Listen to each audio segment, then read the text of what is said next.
Hi guys, welcome back to my channel. If this is your first time you are coming across this channel, don't forget to hit the subscribe button so you can be notified whenever we drop content. On this channel, we drop meaningful and educational contents back to back. And to my returning subscribers, I want to say a big thanks to you. Thanks for your support. Thanks for your trust. Without wasting more time, let's dive into today's content. They said he'd never make it. No degree, no connections, no backup plan. Just a boy with a past and a dream so big it scared even him. In 3 years, he went from sleeping in a borrowed car to sitting at the table with millionaires. But this isn't just a story of money. It's a story of pain, grit, betrayal, and brutal self-belief. This is how one man went from broke to billionaire. He was 23 when everything collapsed. A failed startup, a bank balance in the negatives, and worst of all, silence from everyone he once called friend. He dropped out of college to chase a dream, a tech idea he believed would change the world. But after 2 years, the servers crashed, the partners quit, and the investors vanished. For the first time in his life, he was truly alone. He lived out of a 2003 Honda Civic, showered at gyms, and survived on $5 meal deals. But every night he opened his broken laptop and researched startups, markets, user behavior, code.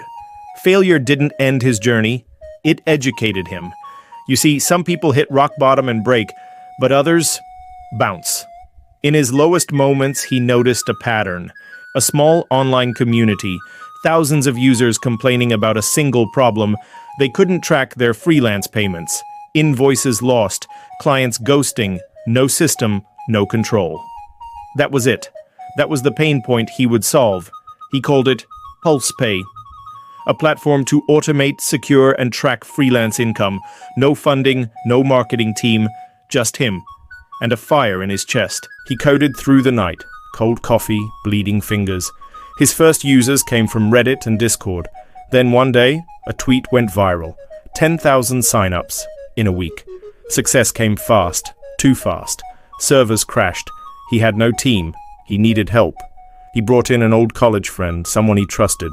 At first it worked. They raised $100,000 in angel funding, hired 2 devs, rented a tiny office. But greed has sharp teeth. That friend tried to oust him. Behind his back, they pitched new investors, slashed his shares, rewrote contracts. He walked into the office one morning and was locked out of his own platform.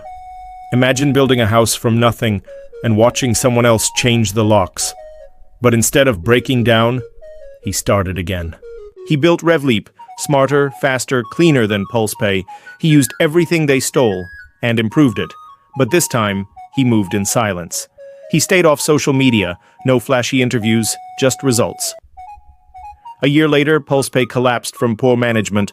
RevLeap absorbed its users. Then came the acquisition offers. 10 made a, 50 made a, 120 made us.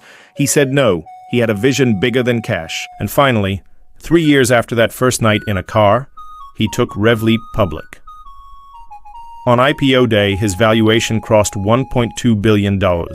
He stood on the stage in a fitted black suit, not as a boy who begged for a chance, but as a man who made one. Now he mentors founders, not just about growth, but about betrayal, burnout, and belief. His biggest lesson? Don't chase the money, chase the pain. Find a real problem, solve it better than anyone, and when they lock you out, build a new door. He didn't rise because he was lucky. He rose because he refused to stay down. This is more than a tech story. It's a human story. And the next chapter could be yours. Moral of the story: you don't need approval to begin. You just need to start. Because greatness doesn't come from comfort. It comes from the climb.